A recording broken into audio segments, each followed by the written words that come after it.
Halo Sobat Maya, welcome back to my YouTube channel, Sudarsan Glory. Apa kabar Sobat Maya semuanya? Saya harap semuanya seperti biasa ya, selalu sehat, selalu bahagia, dan makin sukses. Udah lama nih kita nggak bahas tentang Bibit ya. Bagi yang belum tahu tentang Bibit, Bibit adalah sebuah aplikasi yang memungkinkan kita untuk berinvestasi di reksadana mulai dari Rp10.000 aja.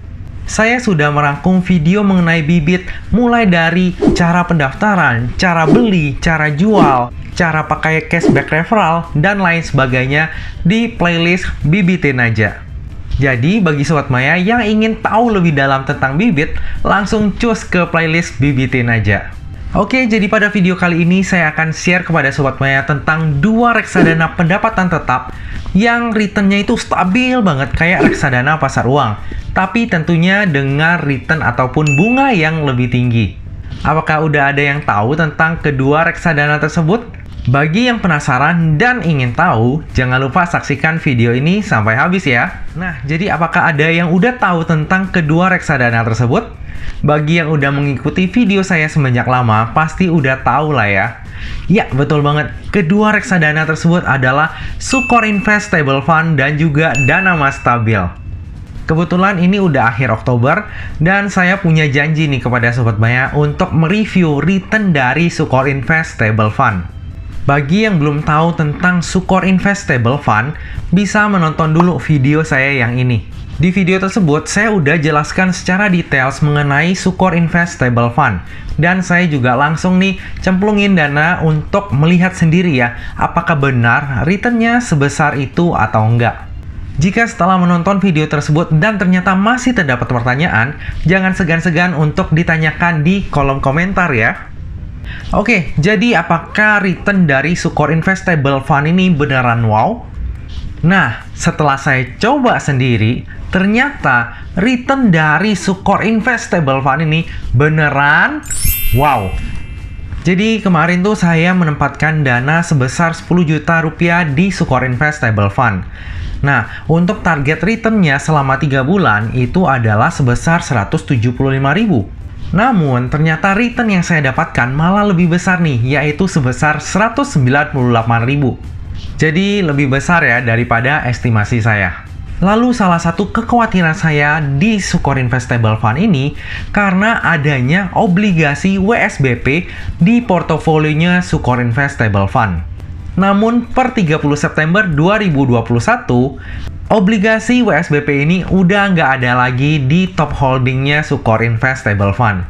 Jadinya sekarang makin tenang untuk berinvestasi di Sukor Invest Stable Fund. Lalu reksadana yang kedua adalah Dana Mas Stabil. Nah, saya sendiri udah mereview Dana Mas Stabil ini ya. Kalau belum nonton, nonton dulu. Ini adalah salah satu reksadana terfavorit bagi saya. Jadi, Dana Mas Stabil ini udah ada semenjak bulan Februari tahun 2005. Artinya udah 16 tahun berdiri. Jadi, udah teruji banget ya. Krisis tahun 2008 aja udah terlewati. Walaupun returnnya nggak sebesar Sukor Invest Stable Fund, tapi penempatan dana saya lebih besar di Dana Mas Stabil daripada Sukor Invest Stable Fund. Karena udah teruji dari waktu ke waktu ya, bahwa Dana Mas Stabil ini benar-benar stabil banget. Drawdown-nya aja dalam 5 tahun terakhir itu cuma 0,09%, alias hampir nggak ada lah ya. Saya menempatkan dana lebih banyak di Dana Mas Stabil, mungkin sedikit banyak terpengaruh karena culture saya di bank. Kurang lebih seperti ini. Dalam berinvestasi itu, yang terpenting bukanlah seberapa besar return yang akan kita terima. Tapi yang paling penting adalah bagaimana kita mengamankan pokok agar tetap terjaga. Dalam artian, jangan sampai tergiur dengan return yang tinggi sehingga mengabaikan resiko yang ada. Nah, jadi bagi Sobat Maya yang ingin mencari alternatif investasi yang relatif resikonya itu rendah seperti RDPU, tapi dengan return yang lebih tinggi, bisa melirik Dana Mas Stabil dan juga Sukor Invest Stable Fund. Baik Dana Mas Stabil ataupun Sukor Invest Stable Fund, portonya itu mostly di obligasi korporasi. Jadi tetap ada kemungkinan untuk gagal bayar.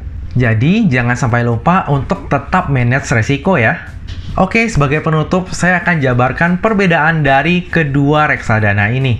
Nah, kalau misalnya Sobat Maya lihat di sini, return-nya dari Sukor Investable Fund ini sangat menggiurkan ya. Masih di 9,19%. Sementara dana emas itu di 6,04%. Lalu untuk drawdown-nya dalam satu terakhir itu sama-sama di 0% ya. Alias enggak ada penurunan sama sekali. Which is ini sesuatu yang keren banget untuk ukuran reksadana pendapatan tetap. Nah, dari sisi expense ratio, Sukor Investable Fund tetap lebih murah ya. Lalu dari sisi AUM ataupun dana kelolaan, ini kita bisa lihat ya bahwa Sukor Investable Fund ini baru sepertiga dari dana emas stabil. Tapi, untuk pertumbuhan dana kelolaan ini, Sukor Investable Fund ini benar-benar eksponensial nih Sobat Maya. Bukannya nggak mungkin, jika kinerjanya Sukor Investable Fund dapat terus dipertahankan, mungkin dalam 5 atau 6 tahun lagi ke depannya, Sukor Investable Fund ini dana kelolaannya bisa melebihi dana emas stabil. Siapa yang tahu ya? Nah, lalu yang terakhir adalah yang paling membedakan antara Sukor Investable Fund dengan dana emas stabil adalah minimum penempatan dananya. Jadi, kalau misalnya Sukor Investable Fund, itu kita bisa mulai berinvestasi dari 100.000 aja nih Sobat Maya. Sementara, kalau untuk dana emas stabil, kita harus menyiapkan minimal 10 juta rupiah. Itu pun harus minimal 3 bulan baru bisa ditarik ya. Kalau enggak akan kena penalti. Jadi bagi Sobat Maya yang ingin mencicil dengan dana yang lebih kecil, lalu return yang juga lebih besar, bisa melirik ke Sukor Investable Fund. Tapi tentunya harus siap juga ya dengan resikonya. Kalau misalnya dana emas stabil ini, kalau misalnya kita lihat track recordnya selama 16 tahun terakhir, bisa kita bilang bahwa ini resikonya benar-benar minim banget. Jadi bagi yang untuk investasi yang mungkin ya kayak dana darurat ataupun mungkin dana mengendap kayak 6 bulan, taruh di dana emas stabil masih aman banget. Nah, terakhir nih grafiknya ya Sobat Maya, untuk grafik returnnya. Sobat Maya bisa lihat nih, grafiknya itu lurus banget ya, naik terus. Ini udah mirip dengan grafiknya reksadana pasar uang ya. Tapi bedanya ini adalah reksadana pendapatan tetap yang returnnya lebih tinggi.